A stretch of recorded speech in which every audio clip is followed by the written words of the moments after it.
In the indomitable social hierarchy of the United States, old money symbolizes families whose wealth has been passed down through many generations like a well-loved family heirloom. These are the dynasties whose fortunes have been so enduring that their bank accounts seem to have discovered the fountain of youth. In today's episode, we're rolling out the red carpet for America's old money families who didn't just cling to their fortunes, they catapulted them into the stratosphere. Be prepared for a parade of familiar surnames mingled with a few curveballs because, in our elite circle, longevity is key. So, if you're wondering why modern magnates like Bezos, Gates, or Musk are conspicuously absent from our list, remember, in this hallowed hall of fiscal endurance, time is the ultimate gatekeeper. We're not just talking wealth, we're talking about American dynasties that have defined opulence for generations. Number 4. The Hearst family. Net worth $28 billion. First on our list of the richest old money families in America is one you might have heard of already, the Hearst families. Diving into the saga of the Hearst family, we'll find ourselves in an epic tale worth more than $28 billion US.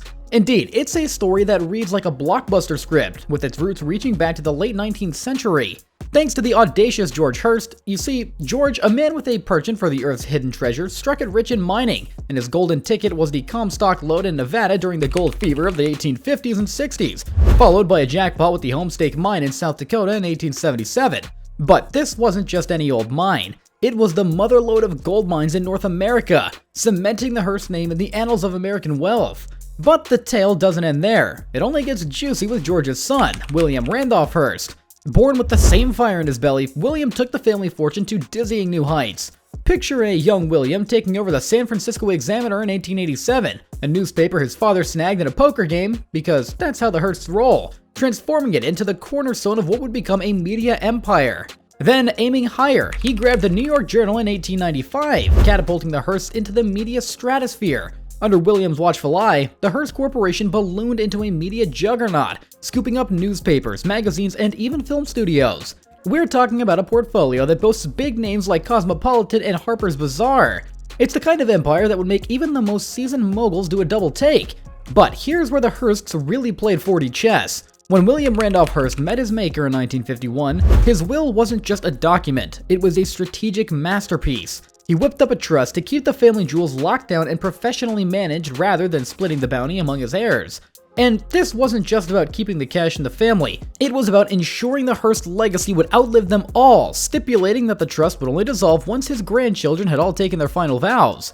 And thus, the Hearst's family fortune was not just endured, but thrived, navigating through 5 generations of changing times and fortunes. These days, beyond the headlines and broadcasting waves, the Hearst descendants have ventured into realms as vast as real estate and as niche as B2B ventures, creating a financial fortress that seems almost impenetrable. And with William Randolph Hearst III, the great-grandson of the founding father of the Hearst dynasty, at the helm as chairman, the Hearst Corporation remains a titan in the shadows. Its influence woven deep into the fabric of global media and beyond, not just content with a piece of the media pie. Hearst owns hefty shares in giants like A&E Networks and ESPN in a dazzling dance of ownership with the Walt Disney Company. These stakes are not just lines on a ledger, they're golden geese-laying platinum eggs, fueling the Hearst empire's ever-expanding wealth. But why stop in media when the world is full of opportunities? The Hearsts certainly didn't. Hearst Ventures, the family's venture capital arm, scouts the horizon for the next big thing, injecting capital into fledgling companies that promise to redefine industries. Among the constellation of Hearsts guiding his empire, William Randolph Hearst III shines the brightest as chairman. Yet the boardroom is crowded with the legacy's bearers. Lisa Hearst Hagerman, George Randolph Hearst III, and Virginia Hearst Rant, grandchildren of the legendary William Randolph Hearst, each wielding influence over the dynasty's direction. The Hearst riches, however, aren't just about the abstract digits of stocks and shares. They're tangibly anchored in the earth itself. The Hearst's domination extends over a green empire of forests and timberland in California, with an acquisition spree adding 20,000 acres to their green belt, which already spans a vast 62,000 acres. This isn't merely land, it's a renewable gold mine, contributing a significant chunk to the Hearst net worth and ensuring a green yet golden legacy. Therefore, in the ever-unfolding story of the Hearst family, each chapter adds layers to their legend. With each generation, the Hearsts not only persevere their heritage, but also expand, ensuring their place not just in the history books, but in the future's ledger too. Number 3. The Johnson family net worth, $37 billion. The Johnson family, the masterminds behind Fidelity Investments, have built a $37 billion empire, all under the watchful eye of one of the most illustrious old money states, Massachusetts. This story begins with Edward C. Johnson II, who was not only a Boston lawyer with a legal mind, but also a visionary who saw gold where others only saw dust. In 1946, he gambled on Fidelity Management and Research Company, establishing the Johnson name in financial law. And Edward was a pioneer, so much so that by 1943, he was steering the Fidelity Fund's ship as president and director, navigating the turbulent waters of the Great Depression when banks were collapsing like dominoes. Nonetheless, the Fidelity Fund stood tall, with the sole survivor approved by John C. Hull, Massachusetts Securities Director. This was more than just luck. It was the first note in what would become a successful symphony, and the next generation, led by Edward's son, Ned Johnson, grew even stronger. In 1957, young Ned joined Fidelity as a research analyst, but he wasn't content to remain in the background. Following his father's retirement, Ned took over as chairman and CEO. And oh, how he sailed the ship! Under his supervision, Fidelity hasn't just grown. It grew from a respectable $3.9 billion in assets in 1972 to a staggering $2.1 trillion in 2016. With an additional $5.7 trillion under administration, from millions to trillions, Ned has transformed Fidelity into a financial juggernaut. But let's not put the Johnsons in the New England corner. Their financial tentacles reach far and wide. They've acquired a sizable 40% stake in Fidelity International, the global cousin that caters to clients outside of North America and has $714 billion in assets as of the most recent tally. And that's just the beginning. Their investment portfolio spans sectors such as real estate, where Pembroke Real Estate proudly represents the family, telecommunications with Colt Group, oil wells of Discovery, natural resources, and even a venture capital arm under 8 roads. As a result, the Johnson portfolio is more of a treasure chest filled with diverse riches than a portfolio. And at the helm of this financial galleon is Abigail Johnson, Fidelity's CEO, president, and largest shareholder. Under Abby's stewardship, Fidelity hasn't just grown, but thrived, expanding its asset base and boldly venturing into the crypto waters, offering investment options for the institutionally adventurous. Her brother, Edward C. Johnson IV, mans the real estate battleship Pembroke Real Estate and boasts a hefty stake in the Fidelity empire alongside investments in Fidelity International and Northern Neck investors. And Abigail's personal coffers are estimated at a Edward IV's treasure chest is filled with the fruits of 7.5% stake in FMR, which was boasted by the distribution of their father Edward III's fortune. But the Johnson fortune isn't just vast, it's meticulously managed through Impreza Management, cradling approximately $13.4 billion in assets, a hint of insider ownership, with the family controlling 80% of this bounty. Meanwhile, Elizabeth Johnson, another member of the clan, runs a horse farm kingdom in Wellington, Florida, lending an equestrian flair to the family's diverse interests. So, as Fidelity Investments weaves through the fabric of finance, it will adapt, expand, and innovate. The Johnson family focuses on charting courses through various financial perspectives. Number 2. The Cargill-Macmillan family net worth, $56.2 billion.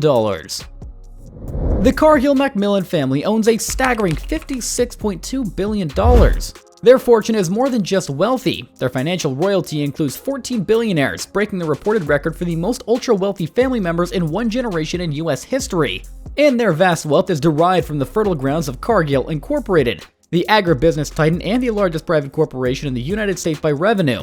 Now, this financial empire can be traced back to 1865, when William Wallace Cargill, the visionary son of Scottish sea captain, laid the groundwork for what would become a colossal legacy. Beginning with a small grain storage business in Conover, Iowa, William capitalized on the Midwest's agricultural boom. His strategic acumen in leveraging grain storage facilities met the burgeoning needs of farmers during the American frontier's expansion by storing grain until market conditions improved. William not only made a fortune, but also established an enduring financial dynasty. The baton of wealth was then passed down through 5 generations. In 1909, the torch ignited by W.W. Cargo was passed to his son-in-law, John H. Macmillan Sr., introducing the Macmillan lineage to the enterprise. Under Macmillan's leadership, the company expanded its horizons, diversifying into flour milling, feed, manufacturing, and smashboard of agribusiness ventures ranging from food processing to commodity trading and risk management as the 12th century faded into the 21st. The Cargill-Macmillan lineage nurtured their behemoth while shrouding their operations in a veil of secrecy befitting their private ownership status. Despite shining the spotlight on public markets, Cargill's financial might has been undeniable, with revenue streams gushing into the billions, cementing the family's place in the pantheon of global wealth. Indeed, every year, like clockwork, the Cargill-Macmillan clan takes a cool 18% of Cargill Incorporated's net worth and distributes them as dividends.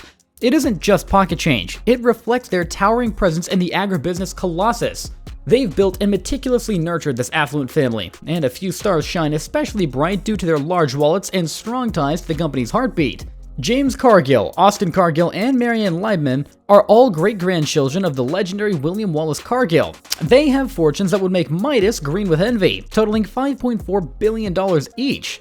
According to the most recent whispers from the world of wealth, each of them has at least that much. This trio, along with Pauline Keith and Gwendolyn Satai Maya, have seen their fortunes rise in tandem with Cargill victories, cementing the family's name even deeper in the annals of global affluence in this dynasty. Each member contributes to the larger picture of agribusiness dominance, from Midwest fields to executive boardrooms where decisions shape the future of food, finance, and beyond. Number 1. The Mars Family. Net worth $115.4 billion. And topping our list is a family with more money than most can fathom. The Mars dynasty, who have gained unfathomable riches through the sweet success of Mars Incorporated. This behemoth in the confectionery, pet care, and food product industries owes its prosperity to the candy empire dreamt up by Franklin Clarence Mars in the early 20th century.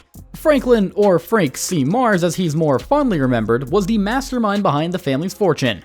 Born in September 1883, he dipped his toes into the confectionery waters at a tender age, and his journey began with the Newt Gatehouse in Tacoma, Washington in 1911. But it was the launch of the Milky Way bar in 1923 that really put Mars' name on the map. This chocolate delight didn't just satisfy sweet tooths, it catapulted Mars Incorporated to the forefront of the candy industry. Then, the Roaring Twenties were indeed roaring for the Mars clan as the era laid the golden bricks of their fortune.